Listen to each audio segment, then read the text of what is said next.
Mm. Mm. It just feels good. It just feels good. You know what I mean? Bitcoin back with a 7 in front of it. And we are absolutely euphoric. I mean, I remember I was in Miami for Art Basel 2 years ago. We were on a rooftop.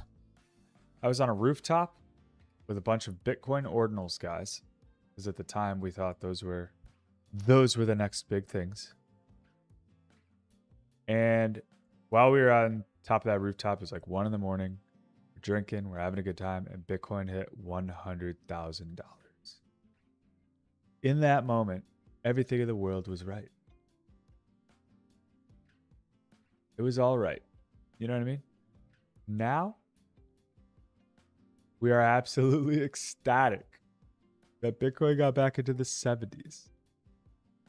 So we got a long way to go, but this is a good start. You know, it's a good start. We'll go with that. And we're gonna go through all that today. We're gonna go through the timeline a little bit. See if this chat's working.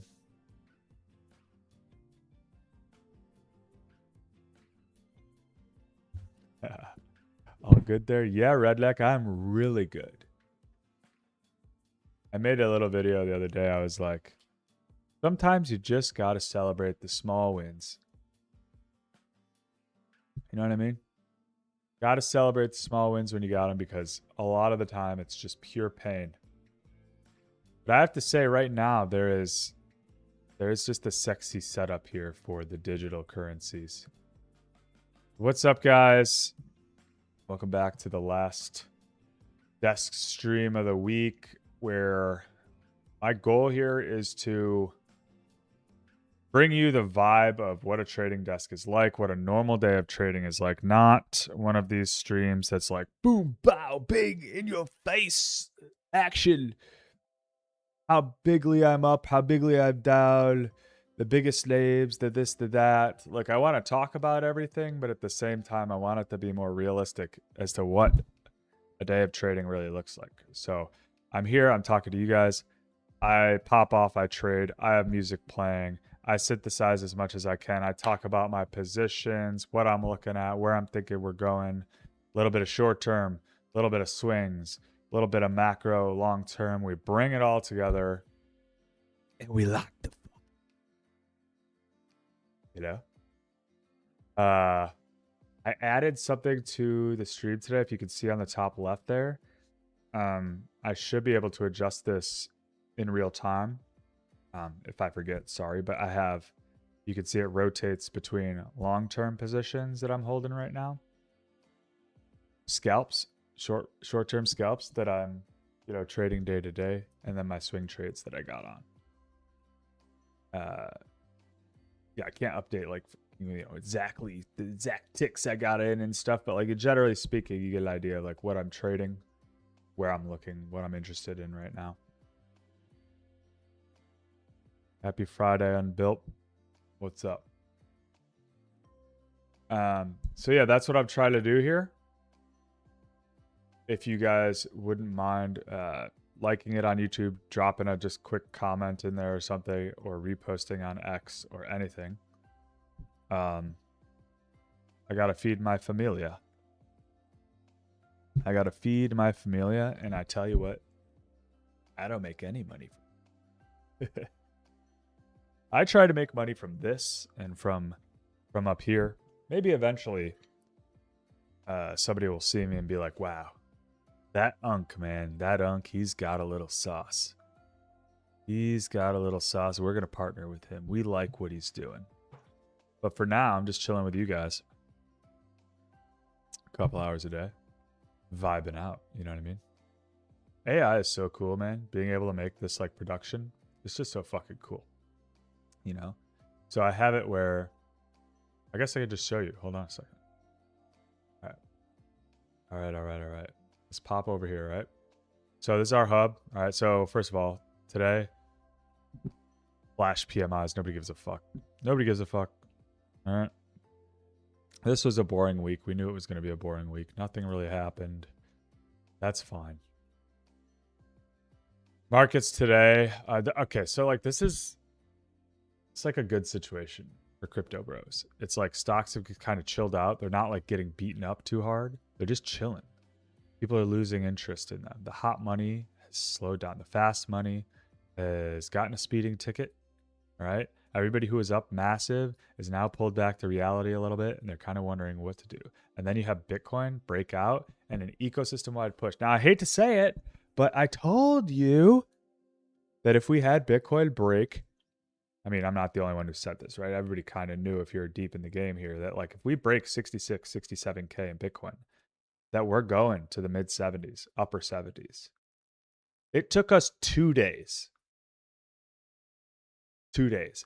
And then there's a pent up ecosystem wide push.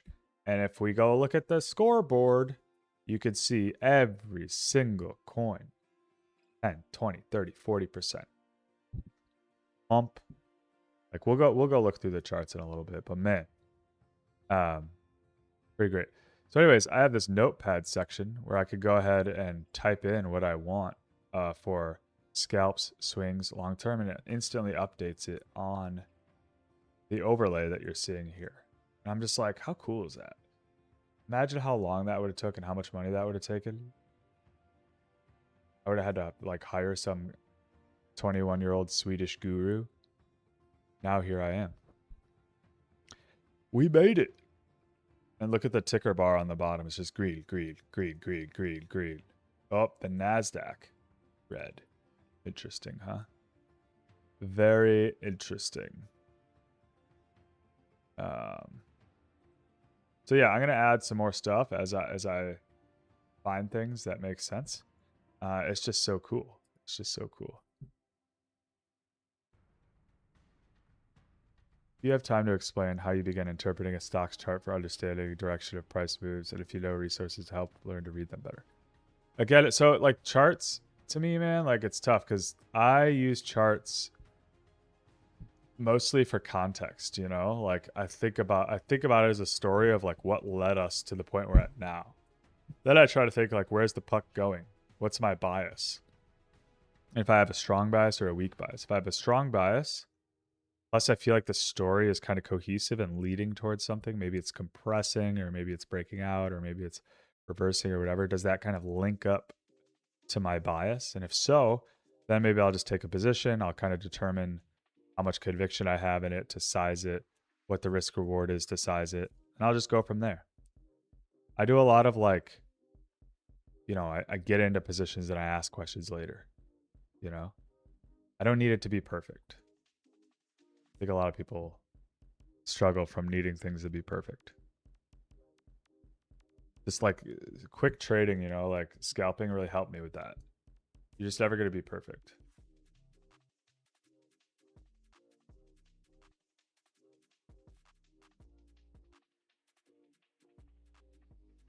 So in futures today, metals absolutely ripping, cattle ripping, oil moving around. So that's been my focus there. So trading gold, trading cattle, trading oil, a little bit of silver. Yeah, so let's adjust this a little bit.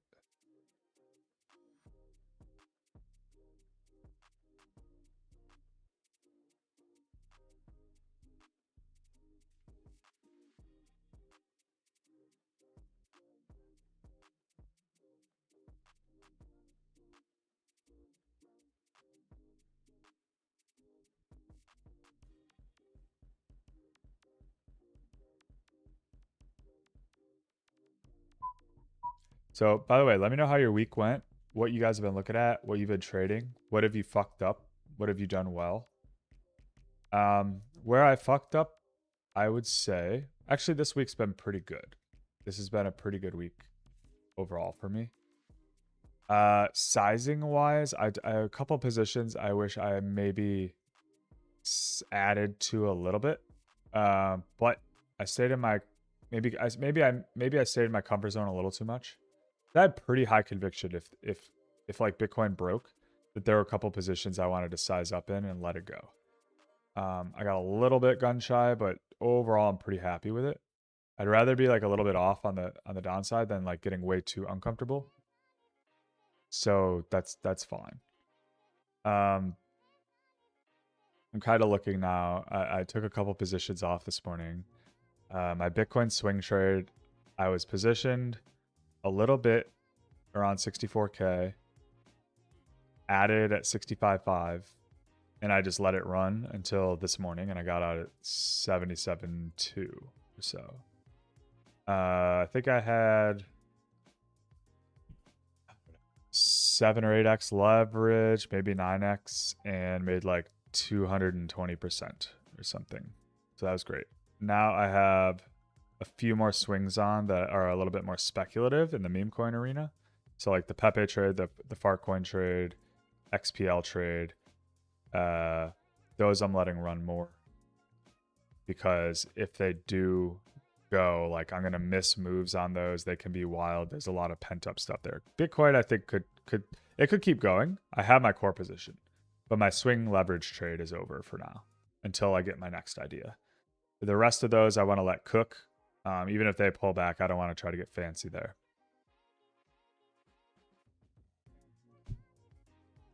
Oh, you know what? For my long-term basket, I got to add Hyperliquid and Per. Still have that. And Zcash. So let me check these markets quick, and then we'll come back and do some charting. What's up, Francis?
Dre, what's up? You good looking SOB. Thanks, man. Salt and pepper, you know? I'm a black hoodie guy. Black tee, black hoodie. How we roll.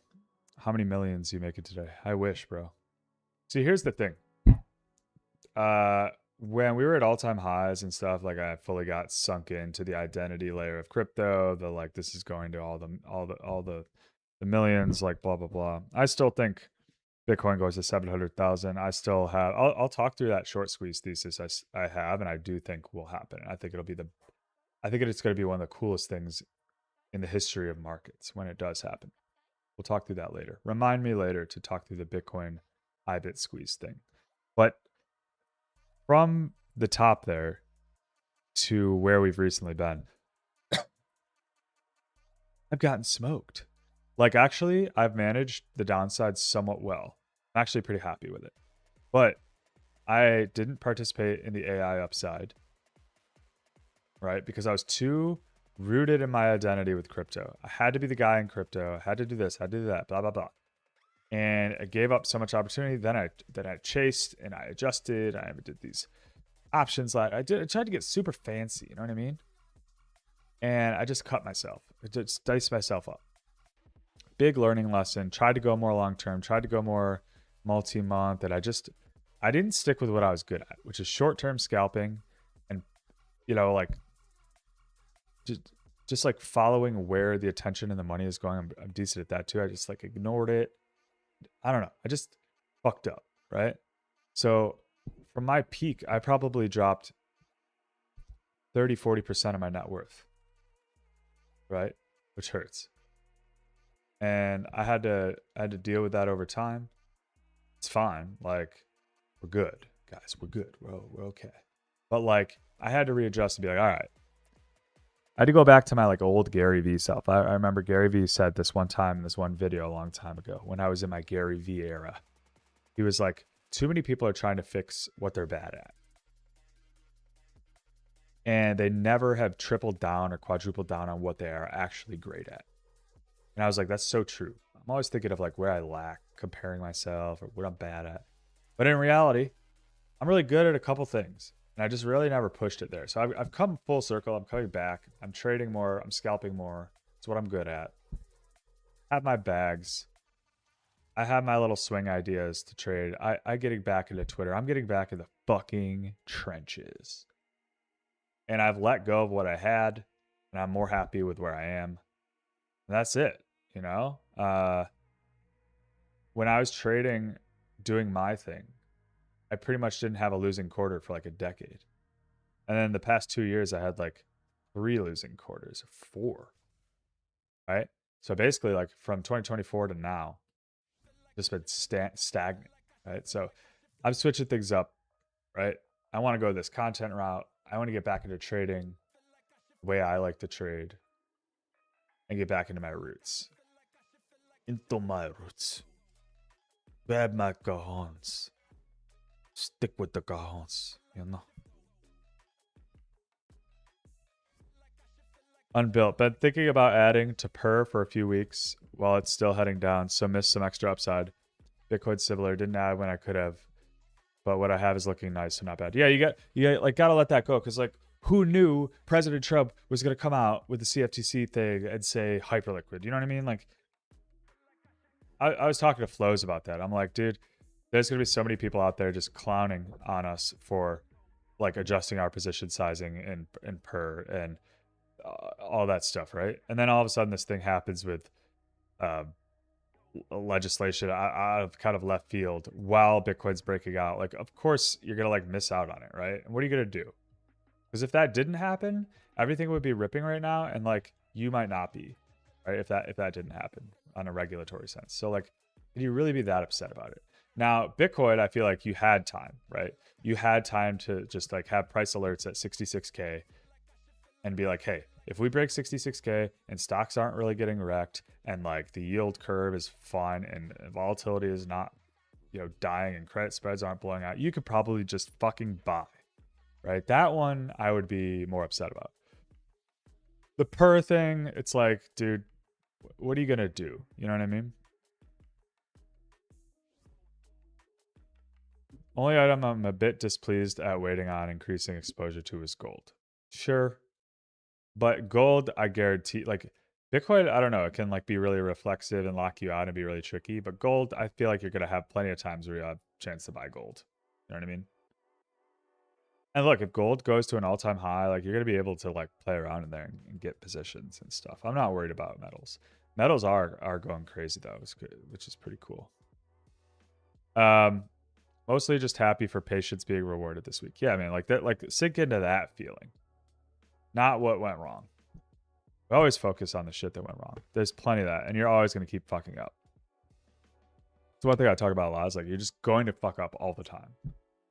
It's like this is golf. You know, golf is literally just a game of fucking up. That's what we got here. All right.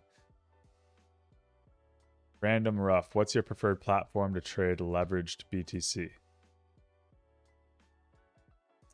Allegedly or for real? You know what I mean? I can't answer that as an American. You know what I mean? You know what I'm saying?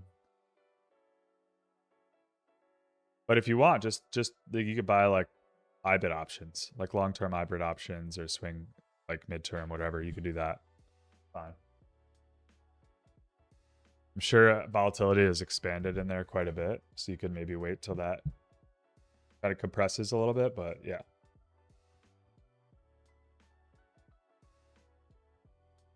Avard, when Bitcoin crypto starts going sideways for some time, a couple days to weeks, I'm planning to find a strong altcoin in size very big. Nice. Which one though? You've been researching? You've had plenty of time to know which one. You've had plenty of time. You've had months and months and months and months to figure out which you'll own. What is it? Abundance mindset. Missed out on a few opportunities. Plenty more on the horizon. Yep.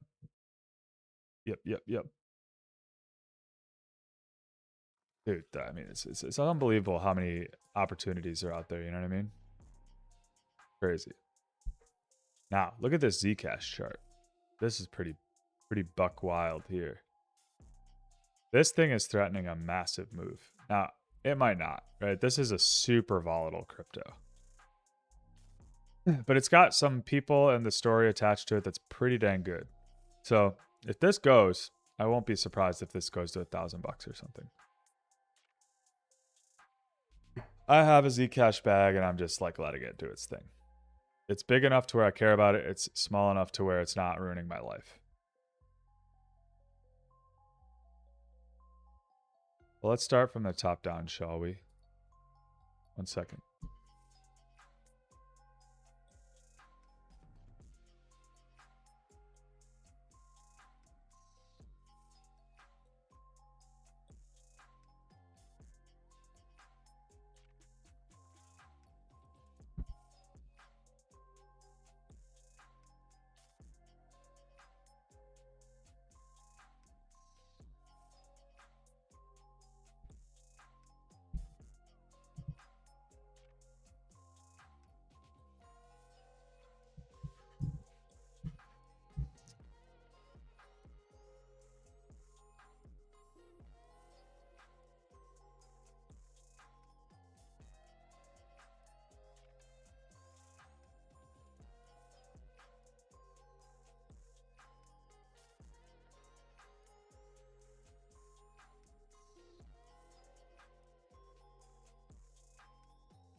Second, I'm going to see me adjust something in real time here. See if I could do this.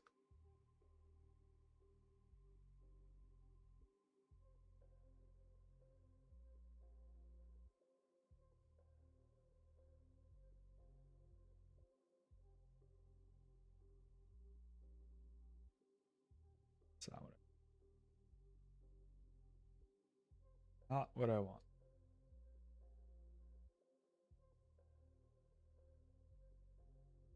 Figure that.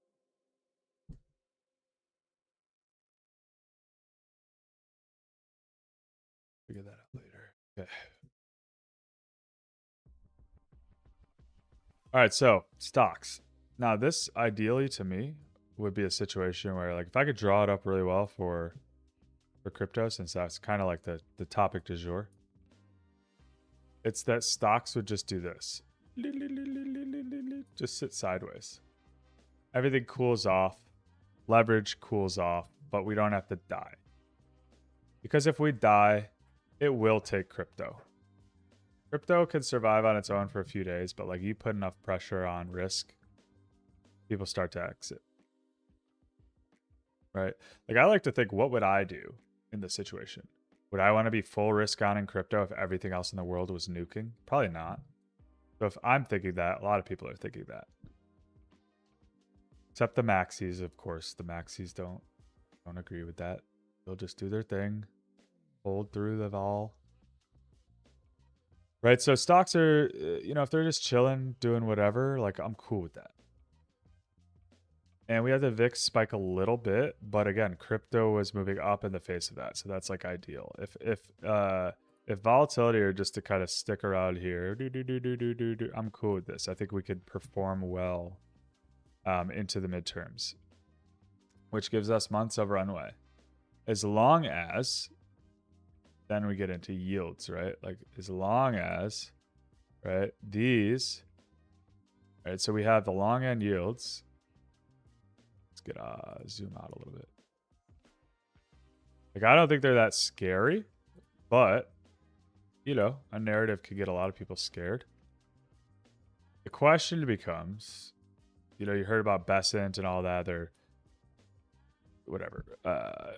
On the margin, trying to eliminate some of the supply of the long term, you move it to short term, pump liquidity into the system to help. So theoretically, they're trying to get long end rates down more and pumping more into the short end. While that leaves Warsh be able to be a little bit more hawkish, maybe even hike or whatever. If they could play those cards right, I think it's great. The question is, will the long end, will it backfire? And will the long end just start saying, no, if you keep doing what you're doing, you're going to only increase the flames in this inflationary impulse. And we're going to start pricing that in. We're going to price your error into the long end. And it's like the question that becomes, as the long end goes higher, at what point does the stock market and risk assets say, all right, fuck it, I'm out? At what point does that happen? Right? I don't know. Everybody thought that if, the 10-year got to like 2.5%, 3%, the world would end. And here we are at almost 5%. They also have to support this AI CapEx build out. They need to fund that. And by funding that, that's also kind of inflationary, reshoring everything and battling China. A lot of those pressures, and it's like, can they still support liquidity measures and try to get rates down while also having these inflationary pressures? I don't know. Crazy. I mean, we got a great team to try to do it, right? We have a good team to try to do it, but we will see.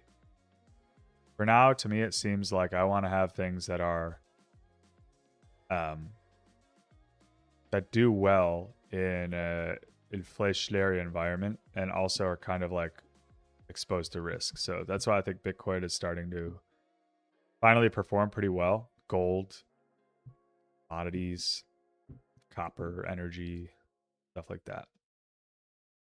So Bitcoin, I think if you look at this was like a big breakthrough here, right? Like we've been breaking channels, developing a channel, breaking, developing a channel, breaking, and we finally got out of this one. I think this is a huge deal. To me, this is a huge deal because most people expected this. Most people expected a break of this down into the October lows, right? You had all those people calling for 50, 45K, 40K, whatever. Which I think is, that became pretty reasonable of a call. But I think this is too big of a trend change. So now I think we probably cool off and consolidate here a little bit, retest and see if 70K holds, and then we can start marching higher.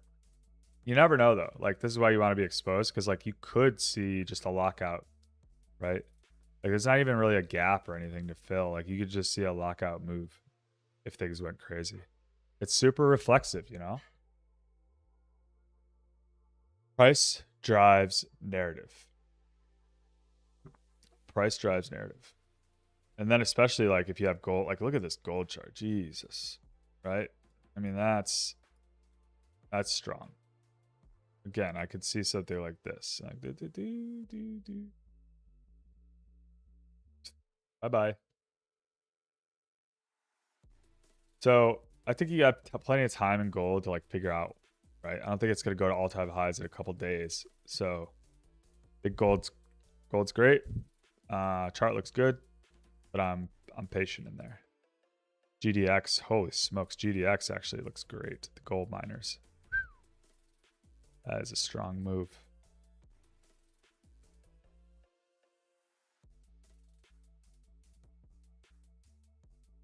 SIL looks even, I mean, this looks even better. Wow. Wow. And I think the dollar is just going to dump. So, like, this is only going to pour fuel onto the fire here. I think the dollar goes down to like 96. And maybe even keeps going. Take a little while, but.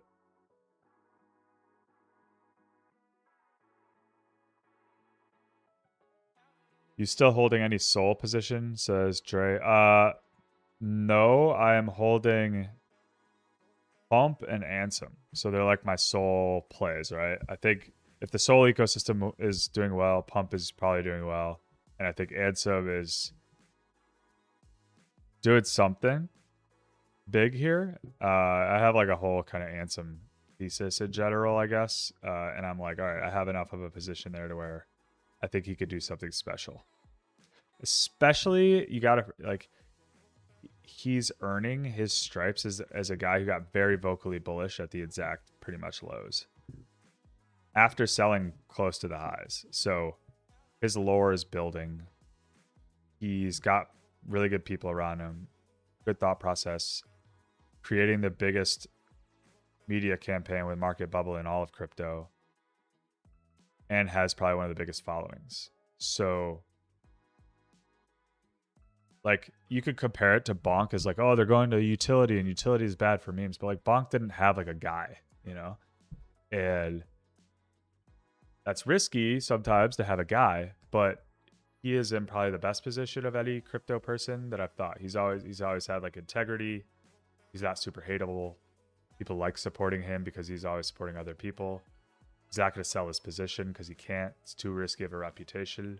So the float on the coin plus his like, I mean, it's all there. So I want to be exposed to that. And then Pump is just like, hey, if memes go, Pump goes. And I could always transition to Soul between Soul and Pump. Like if you go look at, let's go look at the Soul Pump chart. Add that somewhere. Soul. Like, look at this. Holy smokes. Like for now, I just like this. Yeah, Soul could outperform here for a little bit, but like to me, I just want to be long Pump. You know what I mean? Especially because if you like look at Pumps, it's still, see what it is off highs. I mean, it's been moving obviously. Still down over 50% from highs though, and I think everybody wants some Pump exposure. Guys, look at these numbers. J Haas per. Yeah, I own some per still. I still have the calls, like the December calls, but that obviously per would have to be like we'd have to get really moving. I mean, it's late August. We gotta get really moving, and that could happen still. I got rid of probably look. I own a bunch of hype, right? I got rid of probably 80% of my per, around $8 or something after getting in. I think we got in around 350, 375. Got out around 8. Pretty damn good trade for 6 months or whatever that ended up being. Again, who knew that this hyperliquid thing would happen? But I'm exposed to hyperliquid, and I have some per calls just in case. There we go. You know what I mean?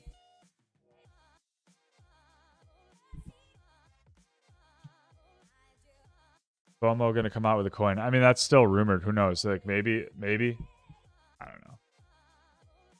Oh, I'm sorry. I was thinking about Pump. FOMO? I don't know. FOMO's so good. So good.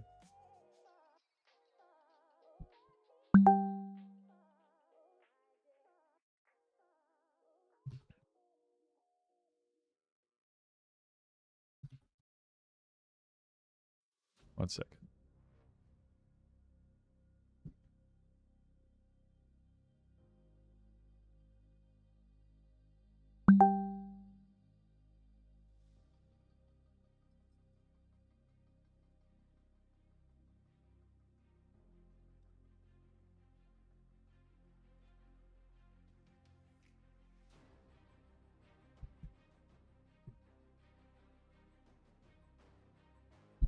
Okay. So hopefully that makes sense, Jay Haas. Like, you know, there's gonna be a lot of people, since we talked about per a lot on global flows. Like, it's gonna be a lot of people that address that. It is what it is, right? Can't do everything perfectly, and if you're gonna make public plays, you gotta be willing to live and die by the sword, which I am, because one thing about being old is that I don't care what the Web3 world thinks of me. I care what my little dachshund dog thinks of me. He's my guy. You know what I mean? He's all I care about.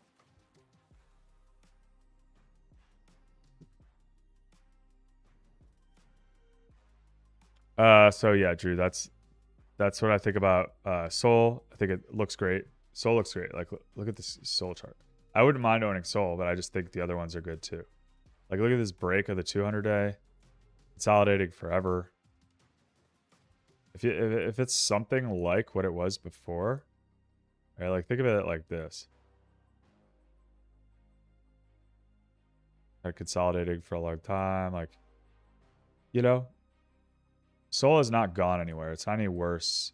It's in a great position. I don't know. They have some inflationary tokenomics stuff they're going through, so I'm not sure if that's going to happen, not happen, whatever. I haven't looked into it too much, but for now, I'm just like, pump that Ansem.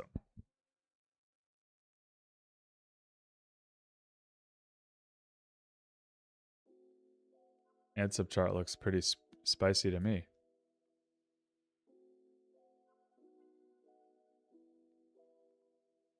Let's see. So, what do you think about Meta $1 billion bill they may pay? How has that sort of new clip served as a catalyst? Affected a trader's approach, not invested, just trying to understand movement. Can you, AC, can you like explain that a little bit more? Like, Meta $1 billion bill they may pay? How these sort of new clips serve as a catalyst? What, I don't know what that means. Why is 69 your favorite number? I feel like you got it all backwards. See, dad jokes live through me. They're inside. Just like I was inside your mom. Still got it, boys. Still got it. All right, so let's work through a little bit more of these. Let's go back to where we were. The move index. I wanted to look at that. Bond volatility still low.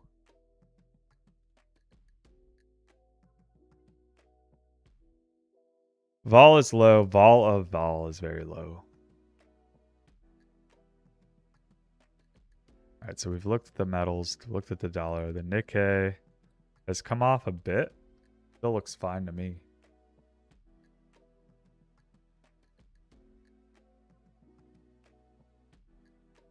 Again, that could just be a thing that just sideways for a while. High yield credit looks fine.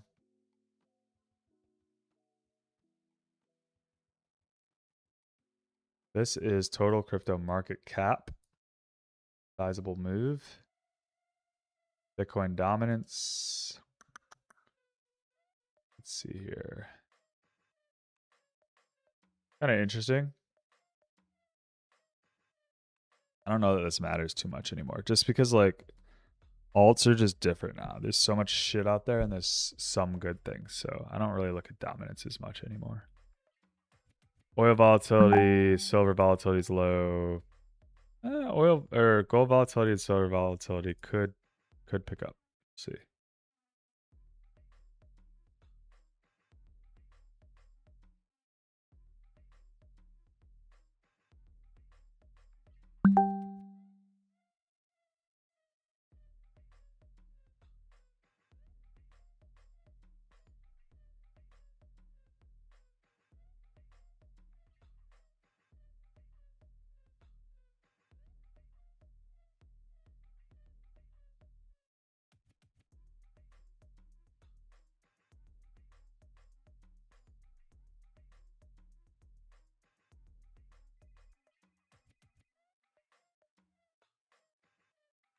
if gold hits an all-time high here, not all-time high, but if gold hits a high here, I'm gonna go trade it because looks spicy. All right, let's see here. So bonds again. Oof, like bonds are just in a tough spot. And if we get that inflationary impulse from the market, like this thing could dive even more. Look at this. Jesus Christ. Like if you kind of get how I work here, like I go through everything, I try to just compile it all together into like, okay, here's where we are. You know what I mean? Here's how it's all kind of like moving together in this giant amoeba. Oh, copper. Decent move today in copper, so I'm excited to see where this goes. Still in this copper position. Got this like Darth Maul candle here. So I have price alerts at the top. I'll set another one just in case. But like, again, if we get over this and we make a high, I will be adding big to this position. And I'm willing to basically cut my position at 620.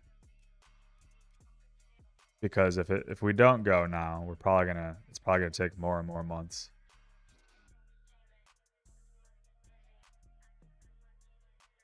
Oil, you know, who knows? Kind of want to short oil again. It just feels like a little like less clear to me, but I kind of want to short oil again. I might do that later.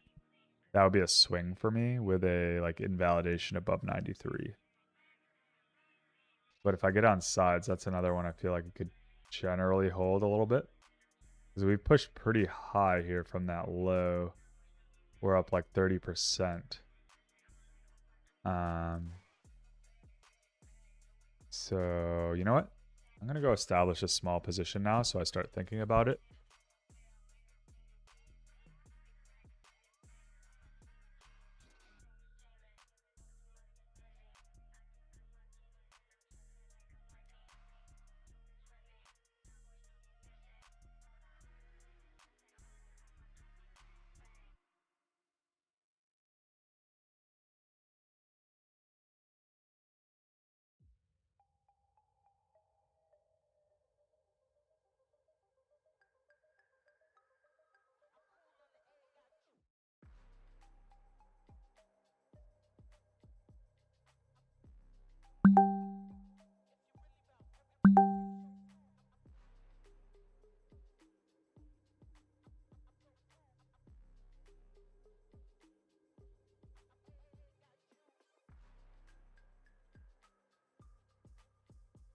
All right. You've publicly seen me now short some oil. Stop at 92.50. And I will be eye hawking that for a while because if things don't look good over the weekend, things escalate, whatever, I'll just get out. But if we start pushing down, depending on news and stuff like that, I may add to that significantly, but we'll see. So for now, establish a small position. So now I care. Now I'll watch. You know?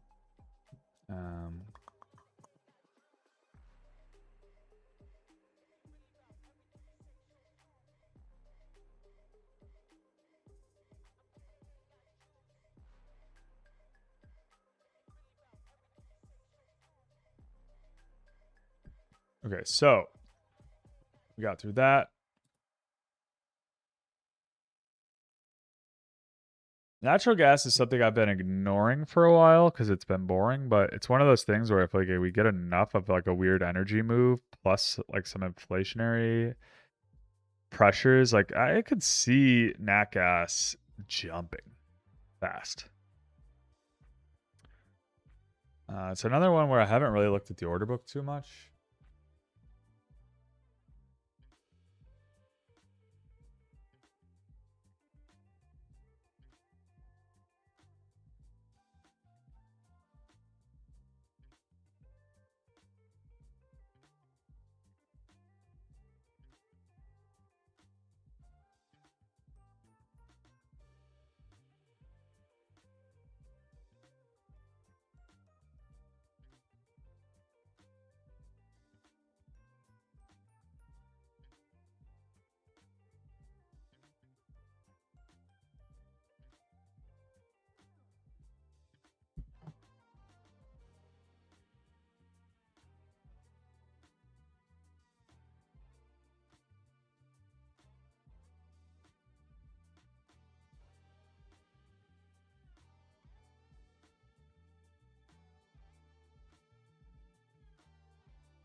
Okay, so I've brought up some natural gas contracts, some calendars. Just gonna start watching those because again, I don't mind starting to watch things that to me look interesting. Now this might look boring, but this is exactly the type of thing that like I'm like, okay, I could see a few roads leading to a move here, so I'm gonna start looking at it now. So I could be like, oh, I could get into a sneaky position here, where if it starts to go in that direction, I'm already in something, and then I could find myself in something before anybody even is looking at it. You know what I mean?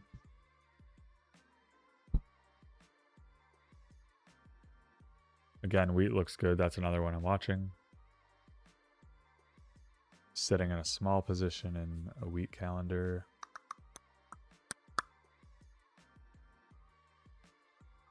All right, so let's look at some stocks. SpaceX, we've talked about a little bit. Kind of said that I was kind of short-term bearish, which so far I'm just like, yeah, whatever, right? What are you going to do here? You got unlocks for the rest of the year. Again, Tesla's a little bit more interesting to me, honestly. And Tesla's moving.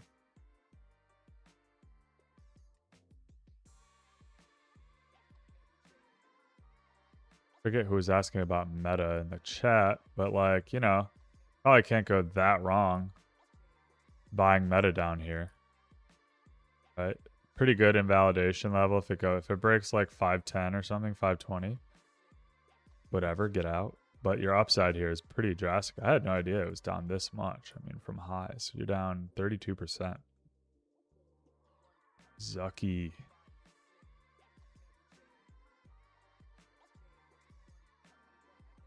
Oracle, still in there. Still like it. You know the deal. You know the deal.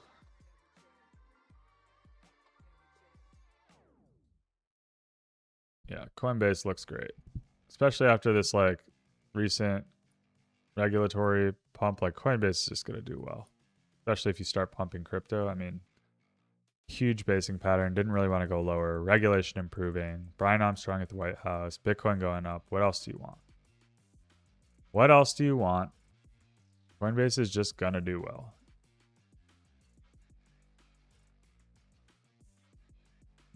Hold on a second.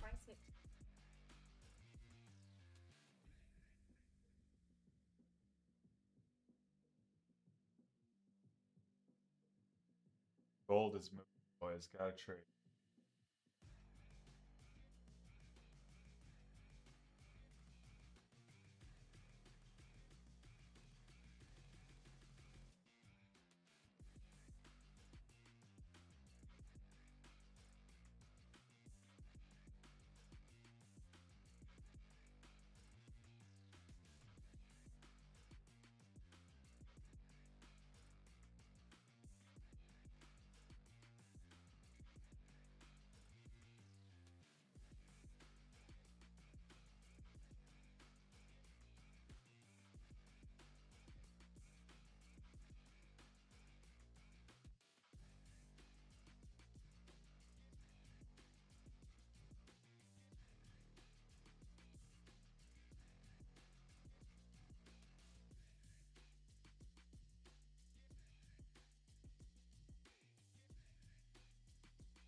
Avard bought some Palantir. Oh shoot, sorry, I wasn't showing you my screen.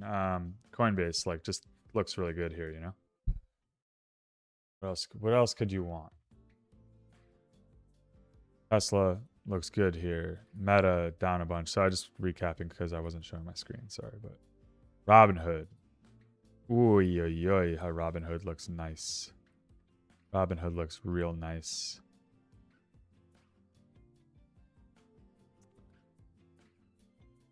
I feel like that was a trade I could have taken yesterday because Robinhood was kind of lacking when everything was looking good for it. Vlad was at the White House. Everything for Robinhood has been looking great. Robinhood chain doing really well. Price wasn't really going. It had support. Trend looked good. Smash. Palantir looks like you're targeting all-time high, Havard. Yeah, I mean, sure. Looks good. Maybe. I don't know. Target meaning you're going to get out at all-time highs? Because if I was going to all-time highs, wouldn't you all want to hold price discovery? What are you talking about? Meta was fined $1 billion. Oh, who cares? $1 billion. Who gives a fuck? Let's see what their market cap is. Oh, 1.4 trillion. Sure, that $1 billion fine, that little slap on the wrist will be really hard for them to swallow. I don't know if you noticed, but Zuck bought a 550-acre Irish castle this week, so I think he's doing fine. You know what I'm saying?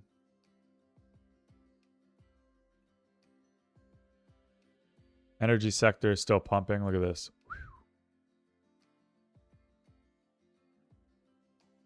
Eli Lilly. You know I love Eli Lilly. One of my positions here. I think this goes. I think we go. We get another price alert there. Uranium. They'll like it. Bought around here. Retest complete. Let that go.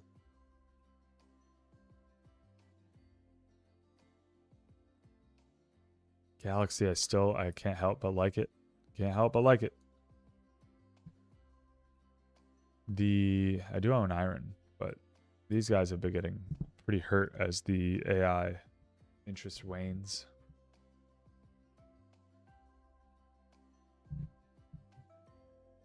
Tough scene for those neo clouds and stuff. Either really up or really down.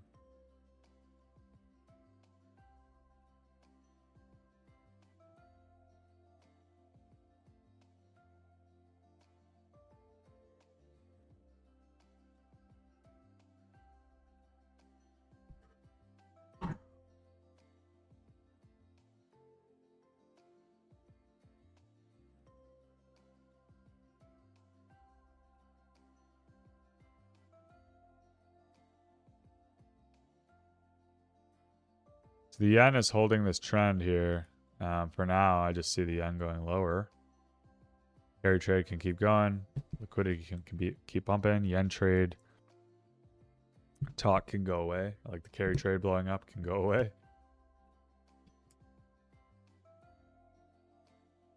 So yeah, crypto. Hyperliquid chart looks super sexy. I'll be honest. One thing about hype, a couple people have pointed out this to me, is like people maybe don't imagine what hype looks like when it does become regulated. It probably won't look like it does offshore. Probably a lot less leverage, a lot of KYC, maybe more limited products. I don't know, but it's definitely for IPOs and HIP3 and stuff. I think will be great. But I do wonder if it'll be like, if they do approve it, first of all, how long that'll take. And second of all, if it'll be a sell the news event. Because I kind of wonder what the impact of America will be. Like a lot of it has to do with like, is there something on HIP3 that's moving a lot, that's creating a lot of volume? Is crypto pumping still, right? Because when crypto is pumping, like if we go look at a Hyperscan, we could see that the fees, yeah, $5 million over the last 24 hours. Again, that goes right back into buying and burning the token. Next 24 hours, $6 million buy pressure on TWAPs. So, you know, as long as that stuff's happening, it's like great. I do wonder though when it, like if it could be kind of a cool off period when we do see some sort of huge step forward towards American green lighting. ETH looks great. We talked about this on stream. It's been waiting for 2000 to break. We're already up $400 after that, and that's going to slingshot everything else in the ecosystem, in my opinion. That's why I added to my Pepe position, even though it looked terrible. And here we are. All right, so I added kind of down in this zone here because ETH broke. I saw memes running, and it's like, this has been my thesis, is that Pepe is one of the non-forgotten legendary memes. Depressed in price like crazy. Looks like the Bitcoin chart, to be honest. Look at the comparison here. Look at that. It's this weird stair-steppy Galaga thing. But yeah, look at this. I think this is one of those things where like when Pepe runs, it runs like crazy. Look at these moves, right? Like March of 2025, 200%. December of 2025, 100%. If you're telling me we're starting a new bull run and we're down from, what are we down in Pepe from all-time highs? We're still down 87%. Like, yeah, does it get to the back to the top? Maybe. I don't know. But do ETH whales want beta to ETH if things are working out and memes are pumping? Yep. So that's been a thesis of mine. So I'm on sides now. I got a nice position size and I'm letting it run. Letting it run. Can I ask how you store your crypto bags? Wallets.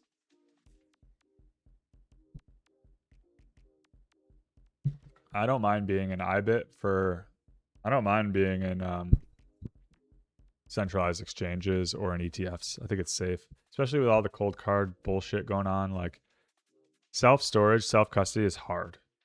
If you want to be that guy, you can do it, but you better be dialed. You better not fuck up. I prefer to just rely on trusted institutions. So, yeah. For my speculative stuff, wallets. I use Phantom, MetaMask.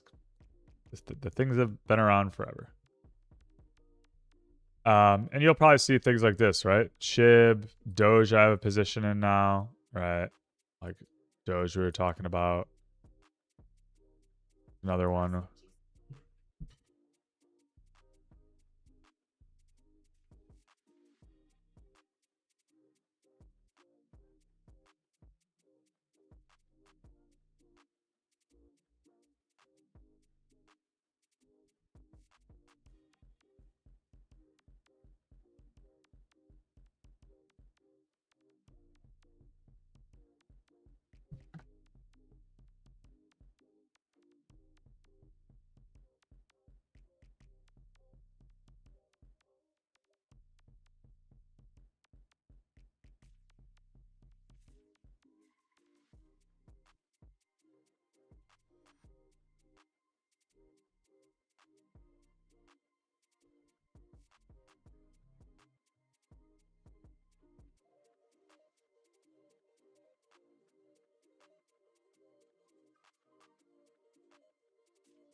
do you think about SanDisk right now in the whole AI trade?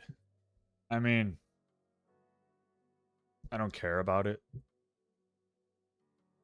I feel like I stopped caring about it once I realized like I missed out on the 3 to 5 baggers on the world's biggest, most important technological change. They're probably fine. They probably do well, but like I'm focused on other things, you know? Looks good. Probably goes higher. I don't know, you know? Memory's important. Demand's going to outstrip it. AI agents are coming. The agentic economy, I think, is going to like 100x the need for compute. Blah, blah, blah, blah. That's why I own Oracle, and that's why I own Iron. That's why I own Galaxy. To me, it's all the same fucking trade. Pick your poison, right? You could own CoreWeave, Marvell. You could get into optics. You could go whatever stack in the AI 5-layer cake you want. Have your fun. iBit looks nice for once.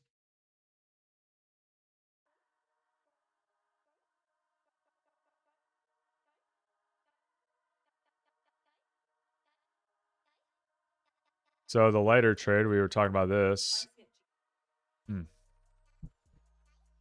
Second. Sorry, I forgot. I didn't bring up the chart. I'll bring up the SanDisk chart in a minute.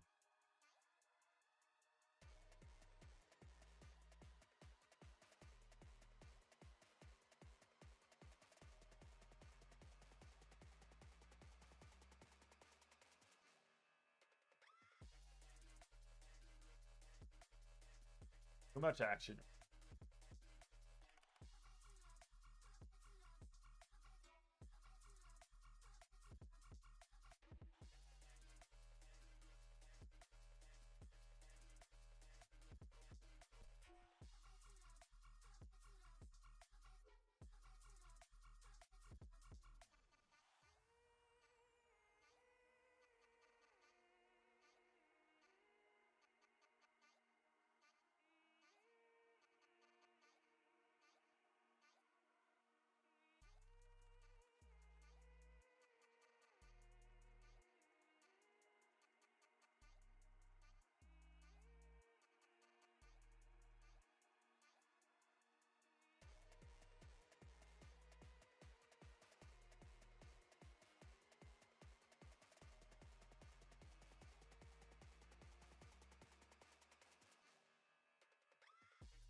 Where do you watch your order books?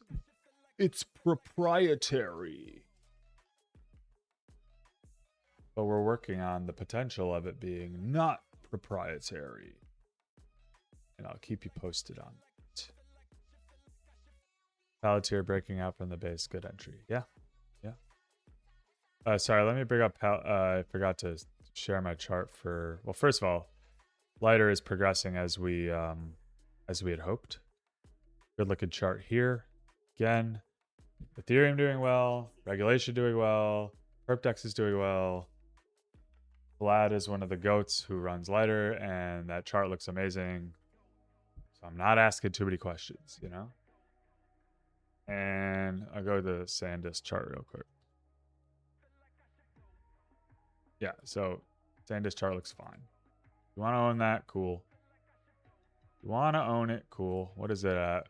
It's a $233 billion company? Sure. Sure.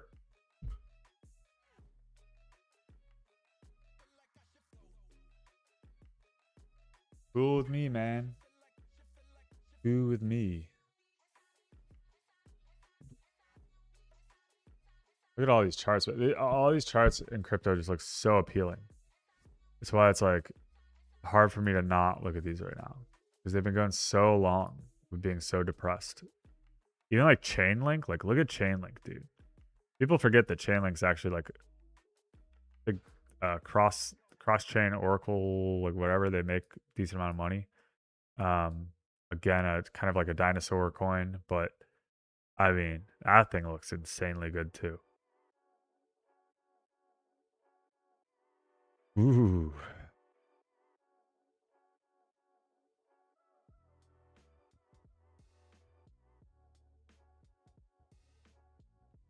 Dude, you know when the Melania coin is pumping, like, you know, risk is on.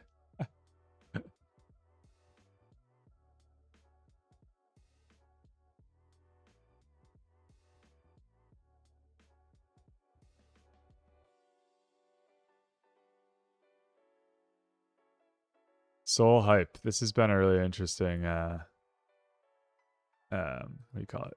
It's a really interesting progression over time. Even as Soul is pumping here, it's not really outperforming hype. It's crazy.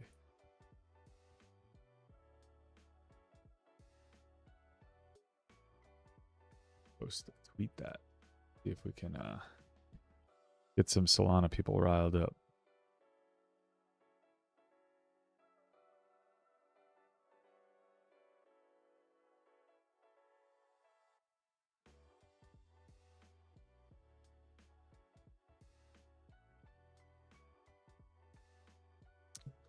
Go through some bookmarks here. Ryan Watkins, starting to feel like the world is massively sidelined crypto. I mean, yeah, duh. What are you talking? Of course they are. After many painful quarters of underperformance versus equities, even people who built their careers here capitulated or checked out despite all the pieces falling into place. I don't know about all the pieces falling into place, man. That's a bit bold, but I do agree with you that a lot of people have capitulated. I've felt like I wanted to capitulate multiple times. Moves this week at the very least are a wake-up call that it's time to pay attention again. Yes. Remember, this is one of the most reflective asset classes in the world, and sentiment could shift fast. Yes. Agree. Generally. And this is a pretty funny one. This is good. This guy, Adam Livingston, he's like a, you know, it's kind of like a strategy, Bitcoin treasury guy or whatever. But this is just a funny example of crypto Twitter, right?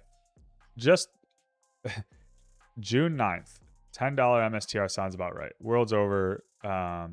Taylor's got to capitulate, right? He's got to sell all his stuff. Now I know about strategy pretty well. Like, I knew that they were not about to capitulate anything. A lot of people thought they were literally going to sell all their Bitcoin and that, you know, it was going to be the end of the world. They literally thought that. Now, 11 hours ago, same guy posts, "You're about to enter the most abundant, prosperous opportunity." It's like the change is so epic. So epic. Great example. But this is pretty funny. Let's listen to what Bitcoin's at $69,000. I thought it was going to 30K. I shorted it. My short got liquidated. I thought crypto Twitter said it was going to 30. They told me to buy Ansem Coin instead. What's Ansem Coin doing? Ah! But he has a show with face bangs. I thought he was the black bull, not the black bear. I thought Benjamin Cohen told me we bought him in Q4. Well, it's Q3, and it looks like it's a bottom to me. Benjamin Cohen, you absolute nerdy piece of shit. Ansem, you dumbass, why'd you tell me to buy this crap? Now Bitcoin's at 70K and I have nothing. I'll never be rich. Bitcoin's at 69. That's great.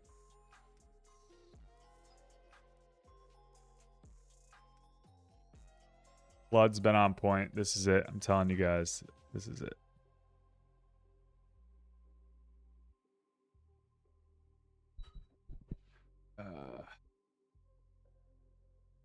Jord's Anthropic IPO probably breaks the trade XYZ record. Circle yield buyback start in 6 days. The president said hyperliquid. OIN fees up bigly. Jane Street got smoked and lost a ton. Market conditions turning. Price discovery soon. Dollar debasement inbound. Crypto outperforming TradFi. Sailor is not liquidated and nobody cares about quantum safety. Love it. That's a great it's just great. And here's Mike Seelig. I think this was yesterday. Authorities to begin establishing. If clarity continues to stall because of Democrat obstruction, the CFTC will utilize its existing authorities to begin establishing a regime for crypto asset markets. We owe it to the American people to do so. President Trump's promised to deliver a crypto asset market structure, and we will help him deliver on that promise. We will heed President Trump's call to codify a future-proof digital asset market structure that cannot be undone by the crypto haters. To achieve this, I've directed the CFTC staff to begin exploring rules to codify a CFTC market structure for crypto assets using the agency's existing authorities. This could enable current registrants as well as non-registrant crypto exchanges to be designated by the CFTC as a type of DCM known as a crypto asset market and offer crypto asset trading on a leveraged or margin basis subject to purpose-fit rules under the CFTC's regulatory oversight. I've also directed staff to engage with developers of on-chain finance protocols to establish ways in which developers can offer their protocols in a legal and compliant manner in the United States, future-proofing developer protections once and for all. We're going to give clarity its breathing room for a vote, but if the Democrats cannot support a bipartisan work product which reflects compromises from both sides of the aisle and ultimately send a fair version of the bill to the president's desk, then rest assured, I will direct CFTC staff to move swiftly to propose these rules for the industry. Amazing. Amazing. So, yeah, that's where I'm at on that.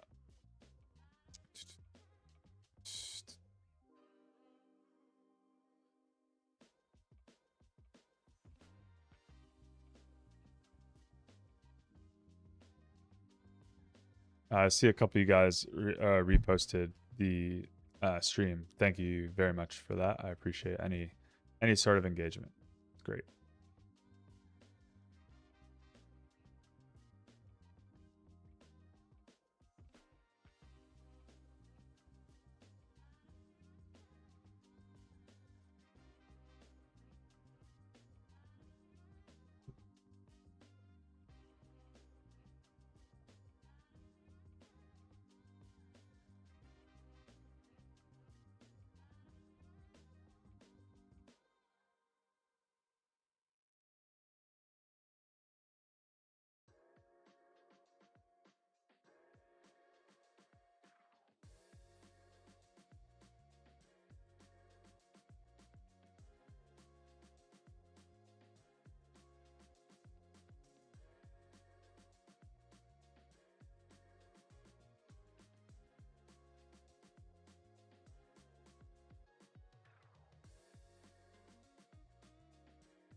Are you no longer doing streams with Flows? Well, Flows stopped streaming. If you subscribe to his Substack, he put out a letter yesterday basically explaining how he just feels as if the streams were not producing his absolute top quality work, and that's all he wants to do for people is produce the absolute best research and calls that he can. So yeah, he stopped, and which is absolutely fine. Like I support whatever he does, and I like this. Just like I could talk a little bit more about just a lot of random shorter term speculative stuff that I really enjoy. Macro is really his wheelhouse, right? And I learned from him quite a lot. But it is nice going a little bit more back into like my area of specialty. So he's always in the shadows though, as you could see. I think if there's one guy I've like always figured to bet on, it is that guy. It is that guy. No matter how short he is, he continually proves that height is not what makes a difference, you know?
Gold is continuing to make new highs, guys.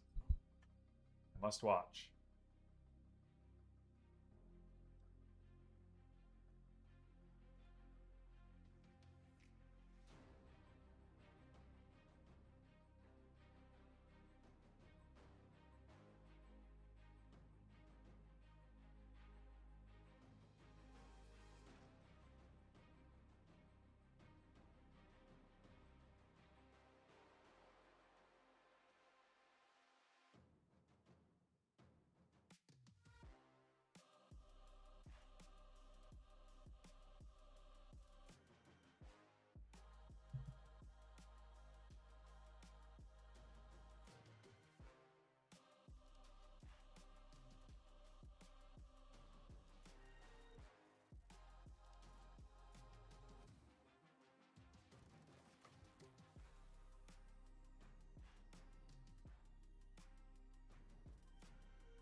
Show you guys gold while I'm trading it.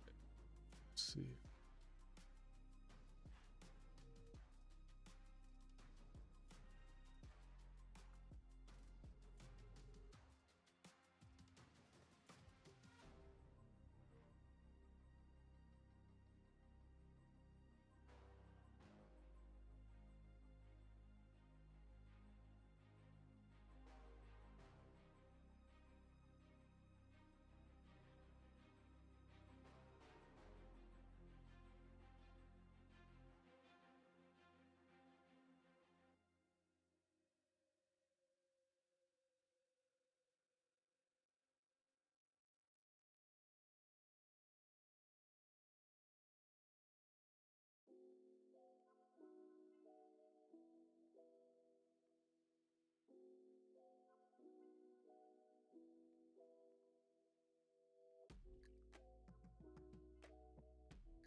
By the way, if you're here from YouTube, shout out.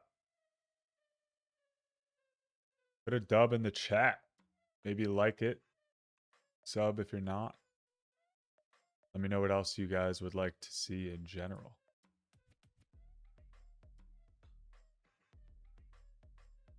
And if you like this format.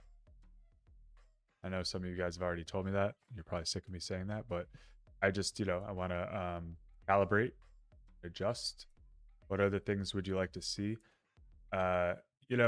You're probably not going to catch me just showing you some sort of P&L on the screen like you see TikToker traders do and stuff like that. It's not really my style. But I'll let you know if things are going all right or going poorly or what I'm trading or what I'm thinking or if I see edge. If we could get order books coming, like you'll really enjoy the order book stuff, I think. But for now, this is what I could do.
So, Henry, welcome. Just popped in. How are you sharing positions, entries, and exits? I just covered that. I don't do that. I'm not gonna be a guy who's like, I entered at this exact price. I got out at this exact price. Here's my P&L. It's not really how I roll. You could either believe what I'm telling you or not. Kind of is what it is. You know what I'm saying? I like to talk about what I'm in, what I'm looking at, what I'm thinking. That's cool, but you're not going to see like I got in at this exact price because of this thing, that thing. It's just not my thing.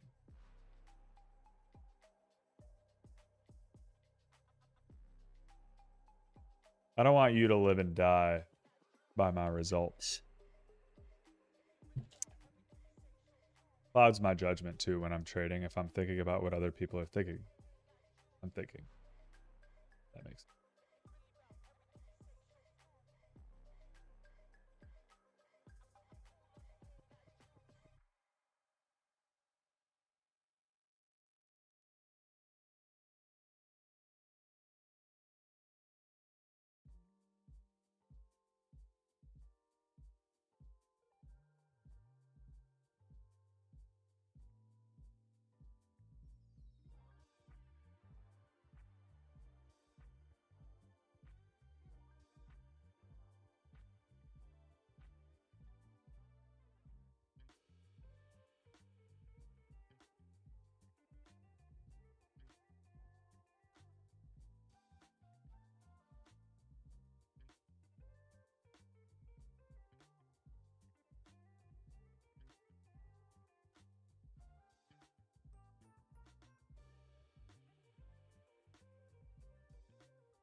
Be interesting to see how we close the week here at Bitcoin if we fall back and start to consolidate into the weekend. Also will matter if we have some news come out post close. But it's been such a lockout rally from 65K to 79,000. Like, dude, look at this chart. I mean, hourly chart. Let's go to like 15 minutes. There's been such a lockout. People are just like, oh, breakout. I'll wait for the buyback. Oh, I'll wait for the buyback. I'll wait for the retest. Nah. At a certain point, people have like bought in, right? And there will probably be a violent kind of move back. And what I'm hoping for is, well, one, I don't care if we move back or not. Fucking send it to 100K for all I care. But if we do, I would expect something in the realm of like this.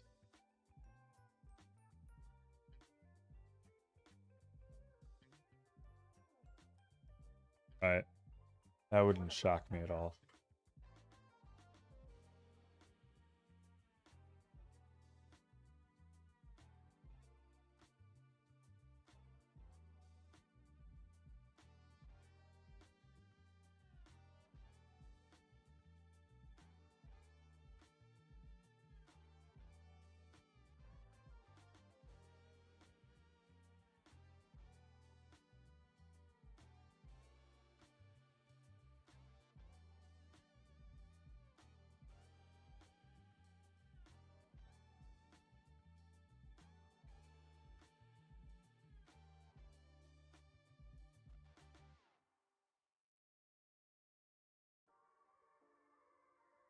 HC, thanks for explaining the format. Yeah, if you guys are just showing up and you didn't catch my explanation, I'm here to basically hang out.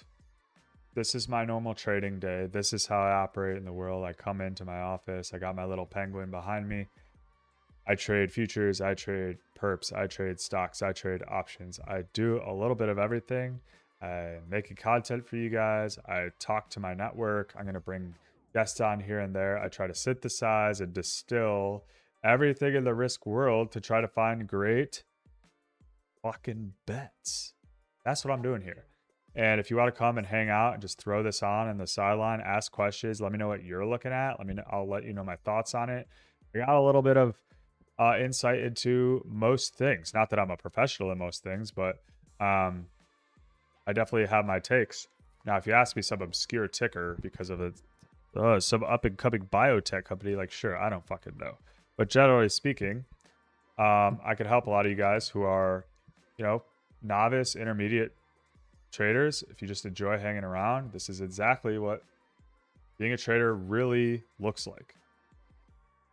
It's not me in Miami in Brickell walking around filming myself saying, guys, I woke up I had 16 hard-boiled eggs. I went straight to the gym before the open. I got back. I made one trade in the NASDAQ. Flipped it. 15K. I'm done for the day. Time to go out and get coffee. This is the sickest life ever. I'm making millions. My run rate is like 2 million a year now. Like, that ain't me. I could do it, though. I could do it, bros. You know? I could be a Miami bro.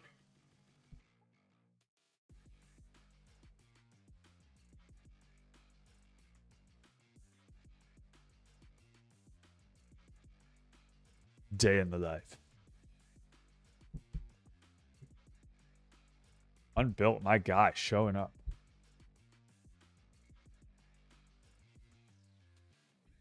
Hey, Flows, let me know if you make that purchase today, by the way. Keep me updated.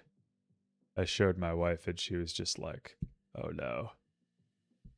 Not very precise, but I'd imagine we consolidate or small pullback after some weeks if we hear absolutely nothing from DTJ or his team about regulation. Yeah, for sure. But now I think the trend has broke enough to where I think like we don't necessarily need that.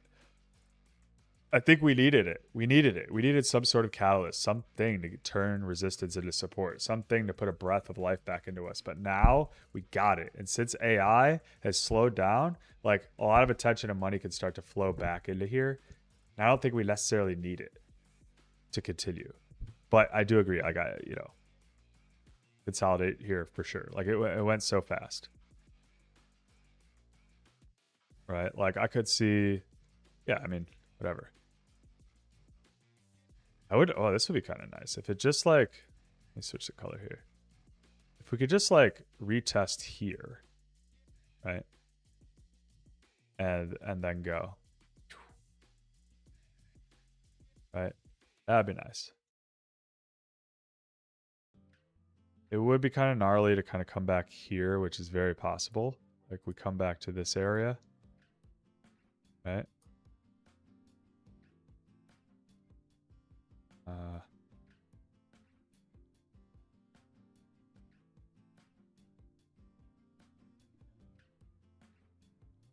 Something like that too.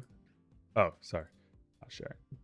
This is Bitcoin. Sorry, there's a lot of options here, right? We could just retest the top of this channel at like 72, 73, and then just keep going and rip. Or we could go drop back, kind of just break down to like 70K, have because 68K was like a big, I don't know if you guys remember, it spent a lot of time there. Bitcoin is traded at 68, 69,000 a lot.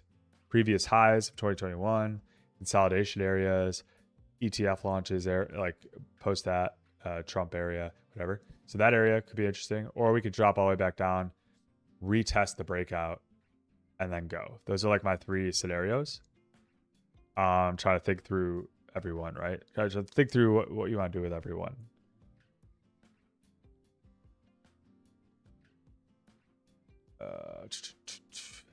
And I just do scribble a lot. Don't take these for truth. HC, I've seen your early videos and felt you were down to earth. You seem to have been through both the highs and the lows of being a trader. It's my first time seeing you live. Yep. Going on 14 years now, man. Seen a lot of stuff. Traded a lot of things. And, you learn a lot. I put out a tweet yesterday about some of the things I've learned. Let me pop over there. There's so many more to this list, but...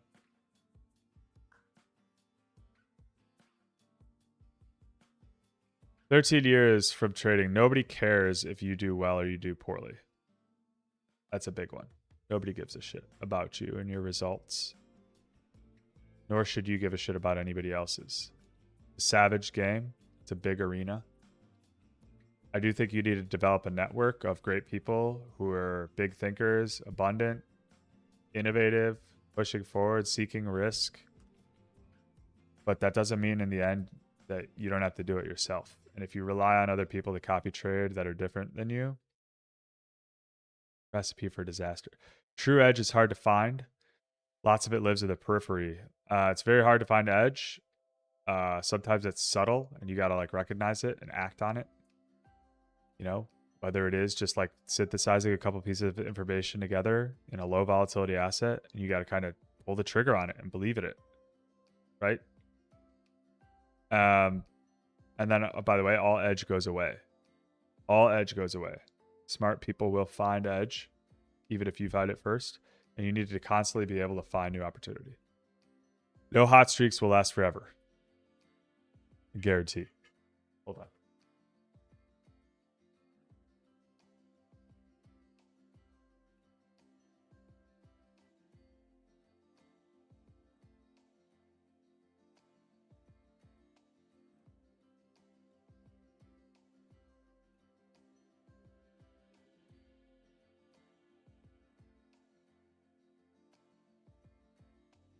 I think there was some news.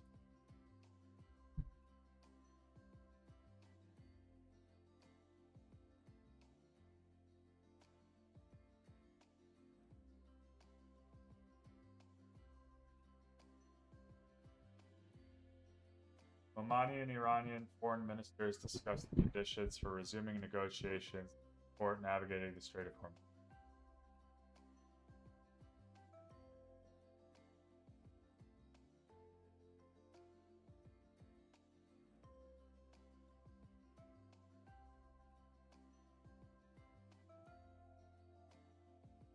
Potentially good news for the oil short.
Sorry. Let's see where I was.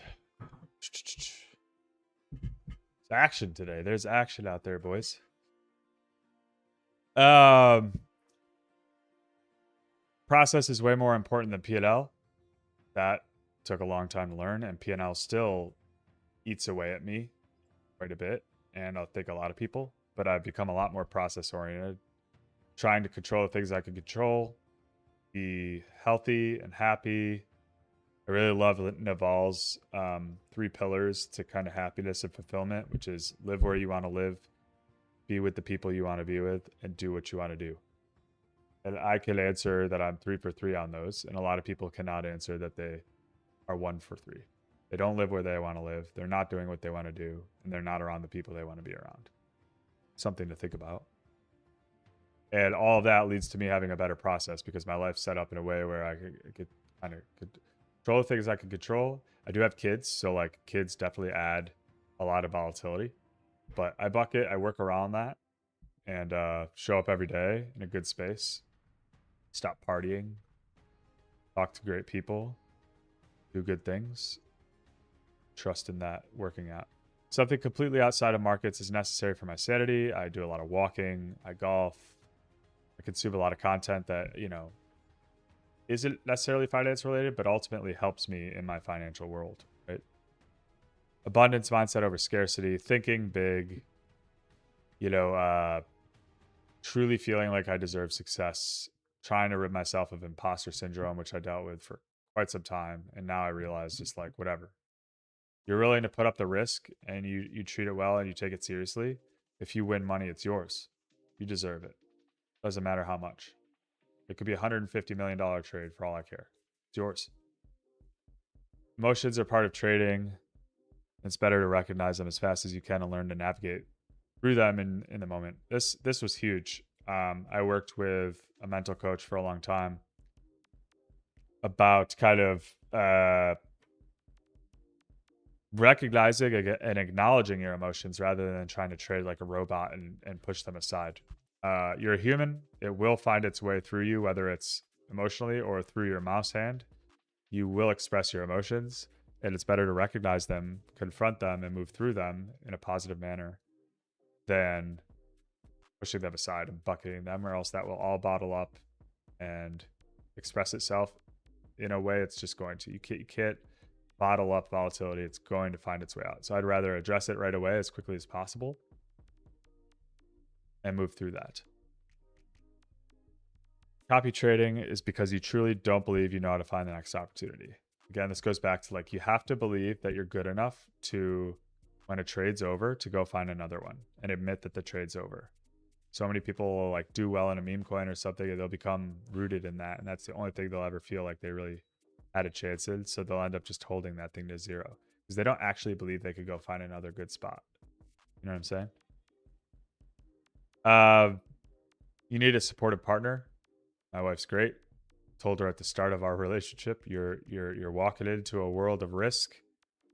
She's not that type of person. But I explained everything to her. She's very supportive, understands that sometimes I need space. I'm going to be thinking about this stuff 24/7. It's going to be ups, it's going to be downs. But if it works out in the end, it's going to provide for a great life, which it has, and I hope continues to do so. And then slow, smooth is fast. Like I made a video on scaling recently. It's like everybody tries to make things happen fast, but if you go slow, you take it smooth, and you look back in 5 years, you realize how fast your come up actually could have been if you had just taken your time. So I like that list. There's plenty more, obviously, but that was just what I thought of in the moment. Hi, what strategy do you use in your trading? Well, that is a big question. My quick answer to that would be I try to synthesize a bunch of different ideas across a lot of different areas into trades that have very large asymmetry, very little risk, very large upside. And I try to do that over and over and over and over, and I don't care where it is. That's my strategy. Otherwise, I don't have like a strategy. No course to sell you, sorry. But if you do want to join my Discord, the link is in the description below the YouTube video. That does cost money. But you can reach out whenever you want there. Unbuilt. That's something I've really tried to build in my early 20s seriously. A solid network of deep thinkers to discuss and learn. Yeah. I didn't start doing that until not too late, but like I wish I was doing it earlier. From 21 to 26, I was completely fucking off. Playing poker, just fucking around, partying, just bleeding out all the money I was making. Just, yeah, bad. You need to surround yourself with people that have been there, done that, help you take things more seriously. It doesn't mean life's not fun. Like I'm having more fun than I ever did. So, yeah. HCIC, you shot me a repost on X. Thanks for that, man. Appreciate that. I'll follow you back.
Jurgen, the man, the myth, the legend. I'll see you in a little while.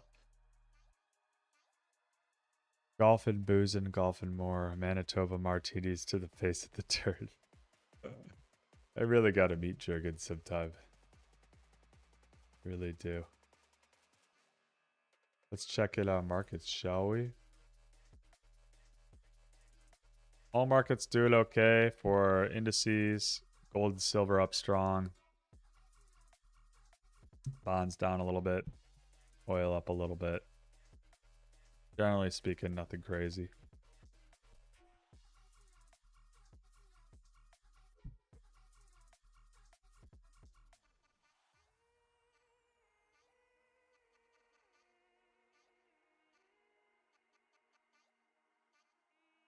You know, Qualcomm's another one I just can't get out of my head. I've always really liked the thesis here. I live in Qualcomm Central. I mean, we're based in San Diego, and I know a bunch of people that work there. All the stuff they're doing is just so great. It's amazing. The problem is their storytelling capability sucks. Their CEO is just, he's respected and like known all over, but he's just boring. Doesn't get out there like the other ones do and doesn't sell the story enough. But they are leading in the chip race when it comes to like chips in cars and glasses. They're partnered with Meta. They have all this new chip technology. They do have a link with China. So like if China relations improve at all, I think Qualcomm is like a somewhat large beneficiary. So maybe that is not helpful to them at the moment. But this was like standard of the Oracle run. Like I bought Qualcomm down here. It went on a massive run. And then like I sold some up here, which was nice. But I held on to a pretty sizable bag that I still have. So like, yeah, I'm on sides a little bit, but like in the end, it got real sexy here, especially during like investor day area. It was like really exciting to see what they've come out with, but it's just a boring company to a lot of people. But I think it's $1 trillion company in hiding. We'll see.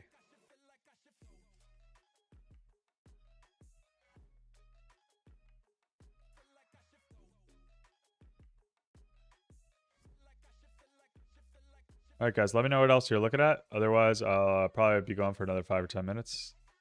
Then we'll wrap up the week here. I'll trade the closes, trade the settlements, work on some other AI stuff, and then, yeah.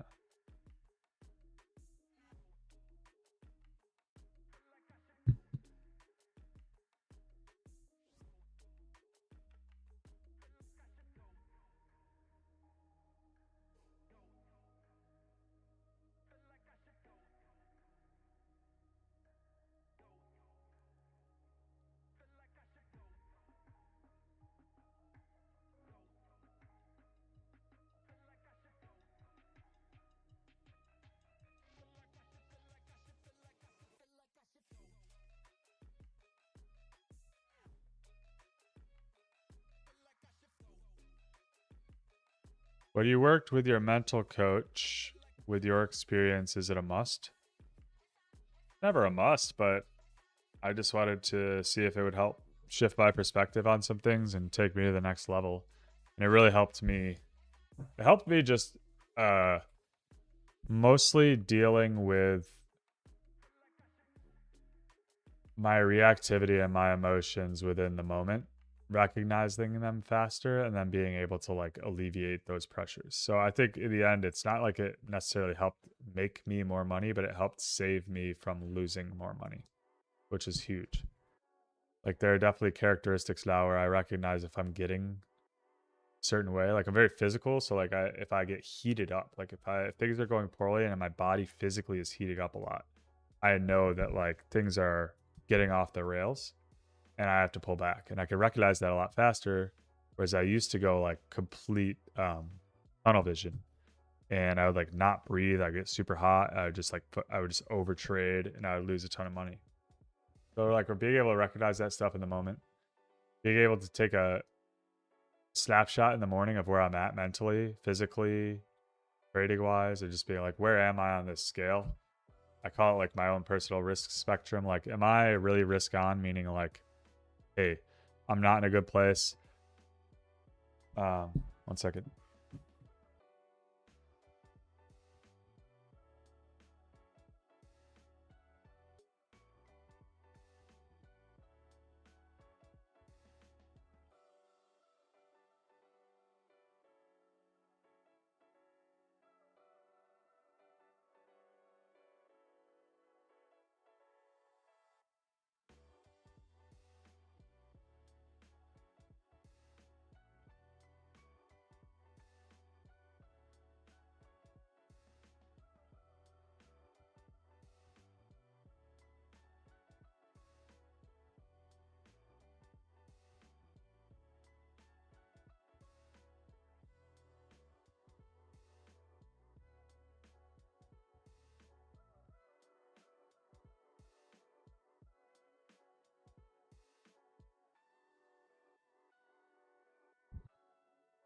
So yeah, I feel like if I'm not in a good headspace, I'm not trading that well, I haven't been working out, I'm stressed out with kids and all that stuff. Like I'm risk on. Like I need to be careful.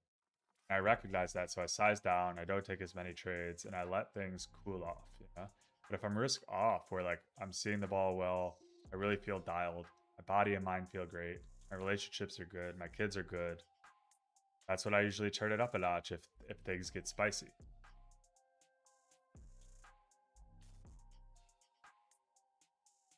I'm very flowy with that. I don't do what a lot of traders do where they come in and they have these rules of like I come in, I trade a specific product at a specific time, and I take my 2 trades a day or whatever, you know? Like I don't really do that.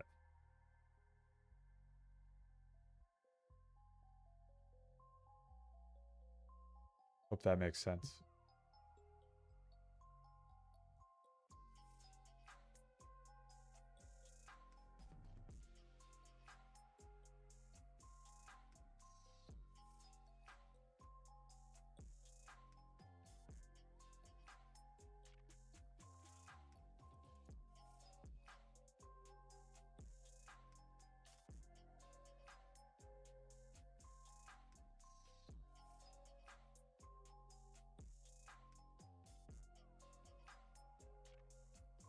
Like lighter is making a high right now.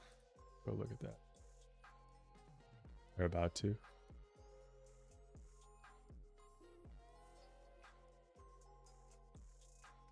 Yeah, any more questions or tickers, guys? I'll wrap it up here in a couple minutes. By the way, Bitcoin volatility has spiked up. Like we said, it can spike up since it's a kind of a commodity. It can spike up. Volatility can spike up even on the upside. Doesn't always have to be downside.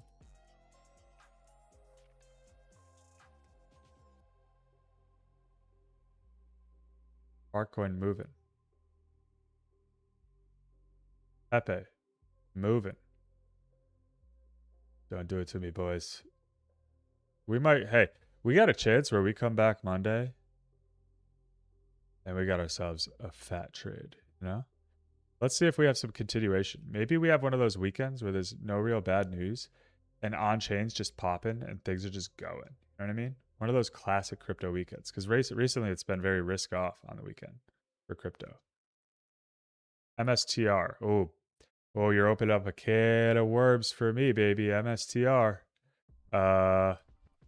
Interesting spot here for them. Yeah, I mean, look, if Bitcoin's going, they're going to recover quite a bit. They're going to do well. And what's going to be funny is if Stretch gets back to 100, Sailor's going to come in and he's going to buy all the Bitcoin plus more that he sold. And that's going to shift the narrative to where everybody's like, oh, shit. Like, you know, yeah, he sold at the bottom, but like he just bought it back in one day when Bitcoin was like risk on. And again, I Strike, I'm super happy with what Strike's doing here. Like this is one of those things. Like all these pieces are lining up to where I'm like, MSTR will probably do fine, but he's probably going to like dilute it more somehow. Stretch needs to get back. He needs to keep buying that back or letting it. Gotta get that thing back to 100. These other preferred products should start marching back to 100. That's why I own Strike. I own MSTR calls, 2028 calls. So that has a long way to go. But yeah, there's a whole shift that could happen with Sailor and MSTR that's still not happening, even though Bitcoin's ripping. It's not like anybody's back on Team Sailor, you know? But be careful. It could happen.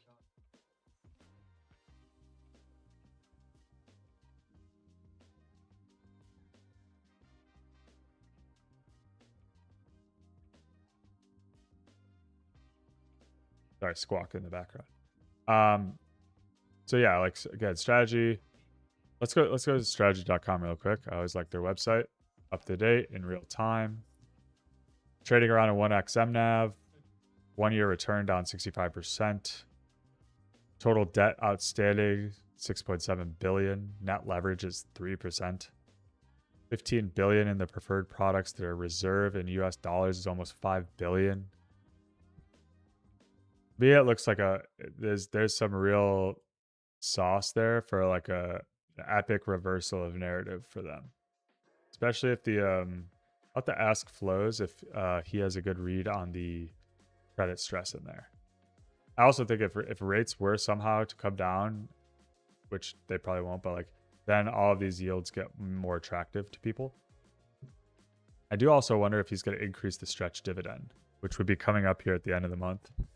His stretch right now pays 12%. He could bump it to like 12.25, 12.5, probably 12.25. Snap stretch back to 100 and just really spin it hard. I wouldn't be shocked to see like a day where if like Bitcoin's pumping into the 80s and like this happens and stretch gets back to 100, I wouldn't be surprised to see like a 20-25% day in MSTR. And for all their preferreds to be up like 8%. Nobody buys that one though. Nobody buys that one. Again, strike yield still, effective yield is huge. Nobody's buying this shit, dude. You got to take the risk here if you want it. This is why I bought it. I accumulated in the mid 60s. You know, this area. And like, look, I think this thing could go back to all-time highs. I think if we really just came out of a bear market in Bitcoin, it's going to go up for a while. Like, this is like a positive carry dividend play with tax efficiency in a market that everybody absolutely hates. Per gapped up, isn't following through necessarily. I'd assume Hyperliquid is still kind of just. Well, if Hyperliquid could go up to $80, I expect Per to go make it all-time high. That's what I think, guys. Thanks for coming. We're at a little over 2 hours. Really enjoy this.